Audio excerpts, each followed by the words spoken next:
नमस्ते दोस्तों। आज हम एक ऐसे कानून के बारे में बात करने जा रहे हैं जो इंडिया के पूरे एनर्जी फ्यूचर को बदल सकता है। हाँ, हम बात कर रहे हैं इस ऐतिहासिक शांति बिल की। तो आगे बढ़ने से पहले चलिए एक नजर डालते हैं कि हम इस पूरी चर्चा को कैसे आगे बढ़ाएंगे। हम शुरू करेंगे इंडिया की न्यूक्लियर चैलेंज से, फिर शांति एक्ट को समझेंगे, इसके अहम बदलावों को देखेंगे और हाँ, लाइबिलिटी वाले विवाद पर भी बात करेंगे। बेसिकली ये समझने की कोशिश करेंगे कि इस कानून की जरूरत आखिर पड़ी क्यों और इसका अंजाम क्या हो सकता है। तो ठीक है, सबसे पहले सबसे बड़ा सवाल, आखिर ऐसी क्या जरूरत आन पड़ी कि भारत को एक नए न्यूक्लियर कानून की तरफ देखना पड़ा। Right now let's dive in. Okay, अब जरा इस चार्ट पे नजर डालिए। ये नंबर्स ये पूरी कहानी बयान करते हैं। आज 2025 में हमारी न्यूक्लियर कैपेसिटी है लगभग 8.18 गीगावाट्स और हमारा लक्ष्य 2047 तक 100 गीगावाट्स। आप देख रहे हैं ये गैप, ये छोटा मोटा गैप नहीं है, ये एक पहाड़ जैसा है और इस पहाड़ को चढ़ने के लिए पुराने रास्ते काम नहीं आने वाले थे। एक बड़े बदलाव की सख्त जरूरत थी। तो सवाल उठता है, इस पहाड़ को चढ़ने में सबसे बड़ी रुकावट क्या है? जवाब एक ही है, पैसा। एक बहुत बड़ा फाइनेंशियल गैप है। हम बात कर रहे हैं लगभग 15 लाख करोड़ रुपए की। सोच के देखिए, अकेली सरकारी कंपनी एनपीसीआईएल इतना बड़ा बोझ नहीं उठा सकती। और हम जानते हैं कि सरकारी प्रोजेक्ट्स में डिलेज भी एक सच्चाई है। तो रास्ता क्या बचा?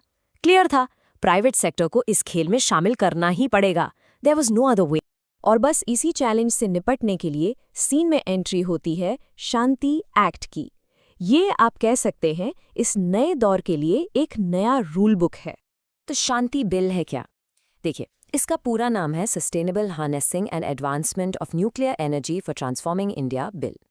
लंबा नाम है, आई नो, बट इसका मकसद सिंपल है, इंडिया के सिविल न्यूक्लियर सेक्टर को एक नए मॉडर्न फ्रेमवर्क में डालना, ताकि प्राइवेट प्लेयर्स आ सकें, पैसा लगा सकें और काम तेजी से हो। और ये करता क्या है? सबसे पहली चीज जो ये करता है वो है सफाई। पहले दो अलग अलग कानून थे, एटॉमिक एनर्जी एक्ट 1962 और सीएलएनडी एक्ट 2010। काफी कॉम्प्लेक्स थे। शांति एक्ट ने इन दोनों को रिप्लेस करके एक सिंगल कंसोलिडेटेड लॉ बना दिया है। मतलब कम कंफ्यूजन और ज्यादा clarity.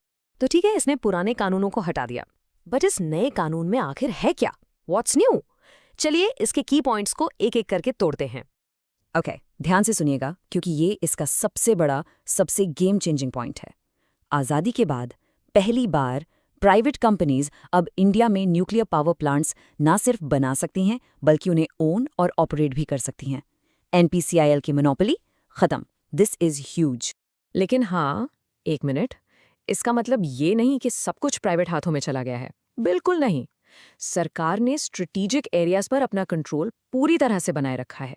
Nuclear fuel, waste management, heavy water, ये सारी चीजें अभी भी सरकारी नियंत्रण में है, क्योंकि नेशनल सिक्योरिटी इज पैरामाउंट। अच्छा, एक और चीज, ये कानून एक खास नई टेक्नोलॉजी को बूस्ट करने के लिए बनाया गया है, जिसे कहते हैं SMRs, स्मॉल मॉड्यूलर रिएक्टर्स। इनके बारे में ऐसे सोचिए, ये जैसे plug in play nuclear reactors हैं। फैक्ट्री में बनते हैं, ट्रक पर लाद कर साइट पर ले जाते हैं और इंस्टॉल कर देते हैं। छोटे हैं, फ्लेक्सिबल हैं और इन्हें फाइनेंस करना भी आसान है। नेचुरली प्राइवेट कंपनीज के लिए ये एक बहुत बड़ा अट्रैक्शन है। ओके, अब तक सब ठीक लग रहा है, प्राइवेट इन्वेस्टमेंट, नई टेक्नोलॉजी। बट अब हम आते हैं इस बिल के उस हिस्से पर जिस पर सबसे ज्यादा बहस हुई है, सबसे ज्यादा विवाद हुआ है, और वो है लाइबिलिटी का मुद्दा, यानी जिम्मेदारी। और पूरा विवाद, पूरी बहस एक सिंपल से सवाल के इर्द गिर्द घूमती है। खुदा न खास्ता अगर कोई एक्सीडेंट हो जाए तो इसका बिल कौन भरेगा? Who page? तो देखिए, पुराने कानून यानी सीएलएनएडी एक्ट 2010 में दो लोग जिम्मेदार थे। एक तो प्लांट चलाने वाला ऑपरेटर और दूसरा वो सप्लायर जिसने इक्विपमेंट दिया था। लेकिन शांति एक्ट में एक बहुत बड़ा चेंज है। सप्लायर की लायबिलिटी हटा दी गई है। अब सारी की सारी जिम्मेदारी सिर्फ और सिर्फ ऑपरेटर की है। और इतना ही नहीं, ऑपरेटर की लायबिलिटी भी अनलिमिटेड नहीं है। उस पर एक कैप लगा दिया गया है, एक सीमा। और ये सीमा इस बात पर डिपेंड नहीं करती कि नुकसान कितना बड़ा हुआ। नहीं, ये डिपेंड करती है रिएक्टर के साइज पर।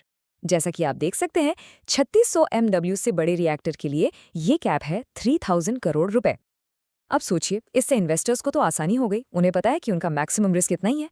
बट इसके दूसरे पहलू पर आलोचक कहते हैं कि अगर एक्सीडेंट का नुकसान मान लीजिए 50,000 करोड़ का हो गया, तो बाकी का पैसा कौन देगा?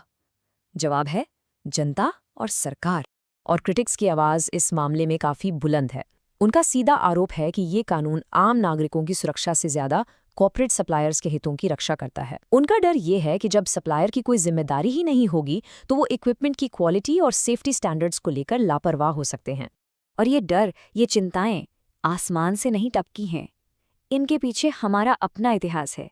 हम सबको 1984 की भोपाल गैस ट्रेजेडी याद है। उसने हमें एक बहुत कड़वा सबक सिखाया था कि जब कॉर्पोरेट अकाउंटेबिलिटी साफ नहीं होती तो उसकी कीमत आम लोग अपनी जानों से चुकाते हैं। तो ठीक है, कानून बन गया है, बदलाव हो चुके हैं, विवाद भी हमने देख लिया। अब सवाल ये है कि यहाँ से आगे का रास्ता क्या है? What's the road ahead for India's nuclear future?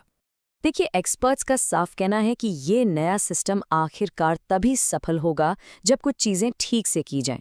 सबसे पहले जो रेगुलेटर है ANRB, उसको सच में इंडिपेंडेंट बनाना होगा, किसी के दबाव में नहीं। दूसरा, पब्लिक का ट्रस्ट जीतना पड़ेगा, और वो आएगा ट्रांसपेरेंसी से। मतलब सेफ्टी ऑडिट्स पब्लिक किए जाएं, लोगों को सच बताया जाए।